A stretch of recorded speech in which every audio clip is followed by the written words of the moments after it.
This is John from caveofprogramming.com. In this tutorial, we're going to set the color of our window to white. And although that may not sound like much, but we're actually going to enable pixel access effectively in this window, which at the moment is black. And we're going to just make sure that the thing's basically working by setting the window to white. Oh, here we go. So we've got a black window at the moment. I've just accidentally started 3 copies of this.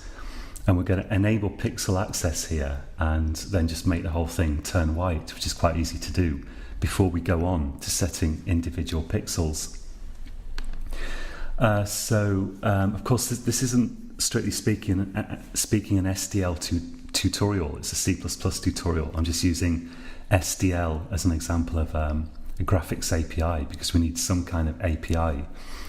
And I don't have all the details of the SDL API in my head. So for that reason, I'm going to refer to a finished project that I created by, as I explained in a previous tutorial, looking up tutorials on the internet relating to SDL and then changing a few things by consulting the API, official API documents by searching for function names. So I'm going to kind of cannibalize my own code here and copy it in bit by bit. In fact, I'll type it out and I'll explain as much as I can as we go along. But my knowledge of SDL is not very in depth. I just figured out enough to get this working. So I hope you'll forgive me here for actually copying my own code rather than just speaking from the top of my head. I could have memorized this stuff, but it would have been a little bit sort of fake because I certainly don't know SDL all that well. And by the way, I hope that you'll follow along and after each video implement your own version of this program, either exactly the same or even slightly different. But that's a really good thing to do to get the most out of these videos. Otherwise, if you're just watching them, this will kind of never sink into your head, unfortunately. So let's take a look at the program that I actually finished, this particle explosion program, which is down here. I've called it SDL test. And if we go to I've got an object, a class in here called screen, which we're going to construct later on. But first I want to get just a basic main function that just illustrates the kind of basic elements of what we need here. And later on I'm going to refactor it and make it more object oriented so that we don't get into a tangle when we add more and more code to this. So in my screen class here, I've got an init method, and in here we are creating a thing called a renderer and a thing called a texture. So my understanding here is that the renderer is something we use in SDL to actually draw on the window. We've got a window, but we need a renderer to render stuff, in other words, draw stuff on it. And we also need a texture, which is like a bitmap that we can draw directly to. So we'll be creating the renderer, doing stuff with a texture, and then passing the texture to the renderer, and then telling the renderer to display in the window, basically. Let's take a look at the header file here because I need the types for the renderer and the texture. And I've also created here what I've called a buffer. And what this is just an area of memory where we're going to get and set information that's going to relate to pixels. And we're going to actually then use that memory to write to the texture, which will pass to the renderer, which will display on the window. So there's like a chain of 3 different things here. There may be a simpler and better way of doing this, but this is a way that definitely works and it seems reasonably efficient. So this is the way I've kind of settled on, but you may find a better way of doing this. It's possible. So let's go to screen.h here, and in screen.h somewhere, this is still screen.cpp, so we need to go down here. Here's my renderer, texture and buffer. So let's create those objects in our main file first of all. So I need to go to the right project here that I've just created main.cpp. And somewhere before we actually use these, I'm going to have to create a relevant object. So let's maybe do it here. So I need a SDL_renderer pointer, and let's call that renderer. And we need to set that equal to the return value of our CreateRenderer function, which is somewhere down here. Let's take a look. So here we are, SDL CreateRenderer. Let's type that out. So SDL_CreateRenderer.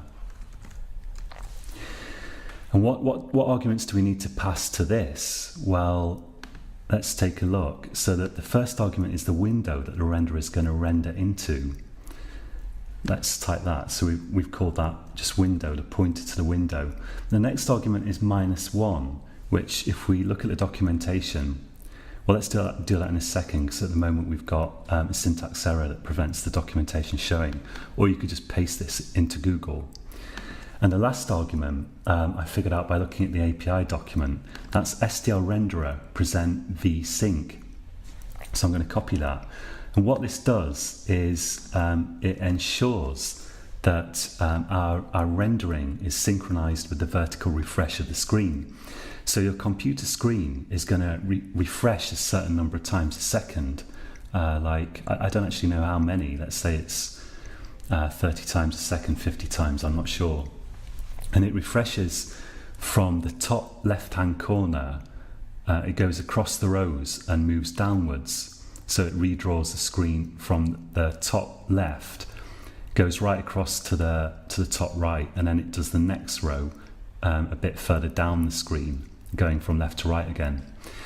And if you try to draw something to the screen when a render is in progress, like it's halfway down, you see something called shearing, where it's this kind of effect where you see sort of flickering on the screen, and there's a visible line that flickers somewhere across the screen horizontally. We want that not to happen, so we want to make sure that our rendering is synchronized with that refresh, so that we don't try to render to the window when the screen's actually refreshing. And at least on my machine, adding this flag here to CreateRenderer seems to synchronize properly, and it prevents shearing. If we look at the CreateRenderer documentation here, then we see the first argument is our window. The second one is just -1, just to say that we want to just initialize the first rendering driver available, whatever that is. I'm not really sure. And but it's basically a kind of default option there. And the last one, as I say, I found out by looking at the API document, by putting this function name into Google. So that's our renderer created. And let's go back and see if we can create a texture here. So now we need SDL underscore, I think it's texture pointer. I quite like having that asterisk next to the actual variable, so I'll put it there. So a pointer to an SDL texture, which I'll call texture. So this is the thing that the renderer is going to render, and which we're going to write our pixel information to. If we take a look at that, then again, quite complicated arguments, but we'll go through them bit by bit. So we've got SDL underscore create texture, SDL underscore create texture. Let's put the semicolon and the brackets in there. First argument is our renderer. So let's put that in, renderer. The second argument here is, this can be a number of possible arguments, a number of possible constants, depending on how many bits, how many bytes, basically, you want to represent one pixel. So I'm going to use this SDL pixel format, RGB 8888, which uses 1 byte for each pixel. So that means for each pixel, we've got, we can select one of 0 to 255 different shades of each color. So each pixel actually uses 32 bits or 4 bytes. 3 of those bytes are going to represent the color information of the pixel, red, green and blue. And each red, green and blue value can have 0 up to 255 different possible values. 255 is the maximum value we can fit in 1 byte if we flip all the bits to 1. The other value here, A, stands for alpha, which is basically a transparency. We won't be using that, and I've read lots of reports that doesn't work in SDL, and that seemed to be my experience. But actually I think that you can set various flags here and there to various functions to get that working, but I'm not going to make use of it in this tutorial in any case. Let's take a look at what's next. So now we've got SDL texture access static. Now this has to do with the way that we're writing to the texture. I can't really remember the details of this, but basically we want to take a load of memory containing values for each pixel and write them directly to the texture every time we go around this loop, and that flag enables us to do that. So let's put that in. And finally we've got the screen width and the screen height. So let's just copy those. We've already got these constants defined in our program up here, so we can put those in because the texture needs to know how big it's going to be. Let's format that. So we've got our texture and our renderer. We also need to remember to deallocate the resources allocated to those. So I've done that in my final program in a method called close. So here we're using SDL destroy texture and SDL destroy renderer. So let's go ahead and put that in. We destroy the texture first because it's using the renderer. So we probably should destroy that first, otherwise we're going to have if we destroy the renderer, then we're still going to have a texture that's using that destroyed renderer. I'm not sure if that matters, but it's prudent to get them in the appropriate order. Let's say SDL destroy renderer, and after that we can do SDL destroy texture, and pass in texture. Hopefully that should do the trick. It's probably a good idea to check if these are null. Let's take a look at the documentation and see if it says anything about returning null. So I've just searched Google for the function name here, and so it returns null if there was an error, and we can call SDL get error as well. So we could check that. It's probably prudent to do so. Let's say if renderer is equal to null,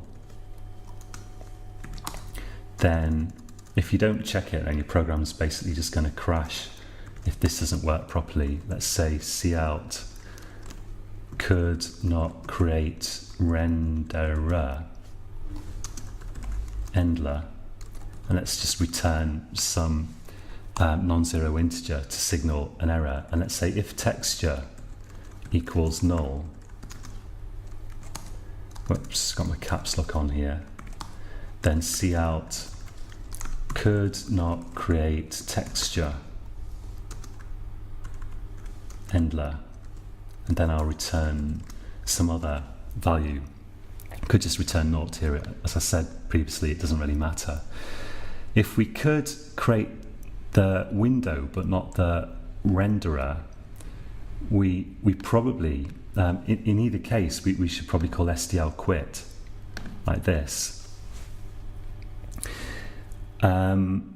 If we could create the window, so by this stage we have created the window, so we should probably put destroy window in here as well.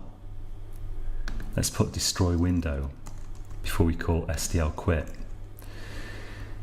If we are able to create the renderer but not the texture, we should probably destroy at least the renderer. So at this point, by this point we've created the renderer but not the texture, so let's destroy the renderer. Now this is a lot of repetition of code. We could refactor this, and perhaps I will in the final tutorial, because I don't really like, or like in a later tutorial, because I don't really like having multiple calls to the same functions in here. We could have something that sort of checks if any of those are null and destroys them if they are not null later on, rather than repeating all this stuff. But we'll leave it for the moment, because the object for the moment is just to get a basic program working, even if it's ugly, that demonstrates the basic principle, and then we can refactor it and make it more elegant. So we've got our renderer and our texture. There's another thing that we need now, which is we need some sort of area of memory that's big enough to hold the information for all the pixels on the screen, because we're going to take that memory and we're going to basically write it to the texture. So we're going to update the texture with that information. And what I'm going to use is this type uint32. So I'm going to say here uint32 pointer. Now what is uint32? This is a type declared by SDL, which on most systems will be equivalent to an int.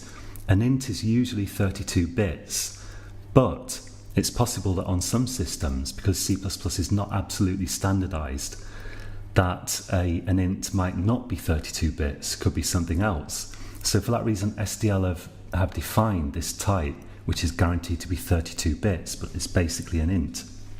And we want to allocate enough of these for all the pixels on the screen. Because if you think about it here, so we've got, for each pixel, we've got 4 values: red, green, blue, and alpha. Each of those is 1 byte. So for every pixel, we've got 4 bytes, which is 32 bits. 4 times 8 is 32. So for every pixel, we need an int size, a 32-bit bit of memory to represent all the information that's going to be in that pixel, all the colors of it basically. So we're going to allocate enough memory for all the pixels on the screen, and each one's going to require 32 bits. So let's say here, I'll call it buffer. Buffer just means an area of memory basically, equals new uint32, and the amount of memory that I have to allocate is going to be the screen width times the screen height, because it's just, the screen is just a rectangle, which is screen width pixels wide and screen height pixels high. So that's our buffer, and we must remember to free this later on as well. So let's go down here and say delete, and we need the array brackets because it's an array that we've allocated there. Delete buffer. Okay, so that looks good. Now you might wonder what happens if memory allocation fails. Some C++ systems new will return null at that point, and we can actually configure new to make it do that. But by default on most systems it will raise an exception. We haven't looked at exceptions. I'm saving that for my intermediate C++ course, which is probably coming next. But the bottom line is your program will crash, possibly with an error message, but it will crash, well, not really gracefully, but hopefully somewhat gracefully, if we can't allocate memory at that point. The trouble is, because we're not doing anything with this exception, we then wouldn't be able to call these functions. But I'm not going to worry about this for this program. Ideally, we would check for that, but this is going to succeed unless your computer is incredibly tight on memory. If it's so tight on memory that we can't allocate 32 bits for each pixel on the screen, then probably a lot of programs are going to be crashing anyway. So this is kind of a justification of why I'm not checking this. But ideally, in a kind of professional program, ideally you'd probably check to see